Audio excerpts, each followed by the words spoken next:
जी को कल देखने के लिए। मोदी जी कल आ गए,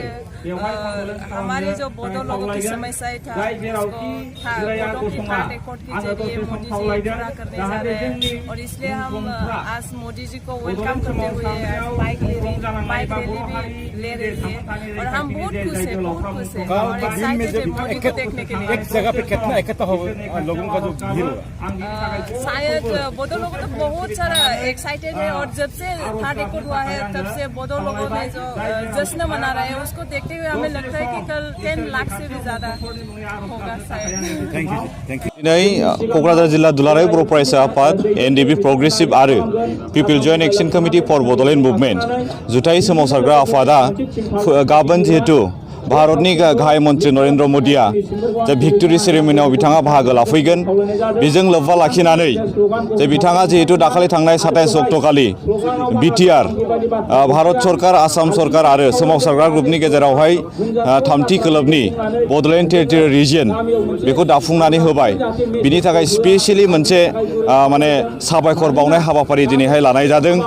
आरो बिटिआरजों लोगोसे बिटिआरनि बायजोआव थानाय जे आसामनि बर'फोरनो थाखाय जिहेतु बेवहाय कसारि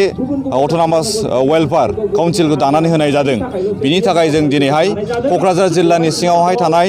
माखासे ओनसोलाव बाइक रेलि खालामनो थाखाय जों थाम थिम खालामनाय जादों आरो बे बाइक रेलिया दिनै नैबे थिथागुरिनिफ्राय जागायनानै मेन टाउनजों हाबनानै सान्तिनगर जानानै बियो थांगोन दतमानिफ्राय सेरफांगुरिनिफ्राय नेशनेल हाइवेजों फैनानै पाटगाव आरो पाटगावनिफ्राय हालां बाजार जानानै जोंनि बाइक रेलिया सिम्बोरगावआव बियो थुंगेहैगोन। जोंहा मोनसे बिराद गिदिर बराय फोरबो दङ। जोंनि जे थामथि गोरोबथा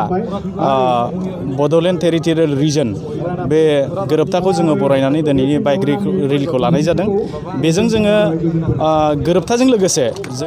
नरेन्द्र मदिजिखौ जोङो बरायनायनि थाखाय बे हाबाफारिखौ लानाय जादों आरो बिथांनो जोङो बे हाबाफारिनि गेजेरजों स्पेसियेल थेंक्स होनायनि जोङो मेसेज होनो थाखाय बे हाबाफारिखौ लानाय जादों आरो बेजों लोगोसे जोंनि आसामनि चिफ मिनिस्टार सर्बानन्द सन'वाल आरो जोंनि finance minister doctor Himanta Biswa Sharma बिथांमोनखौ जोङो बे हाबाफारिनि गेजेरजों बरायनाय लोगोसे जोङो स्पेसियेल थेंक्स बिथांमोननो होनायनि मोनसे बिदिन्थि हिसाबै बे हाबाफारिखौ लानाय जादों आरो बेजों लोगोसेयैनो जोङो जोंनि रायजो राजाफोरखौ बेवहाय लैहोर लैहोर फैनानै बाहागो लानांगौनि थाखायबो जोंनि बे हाबाफारिनि गेजेरजों रायजो राजाफोरखौ जोङो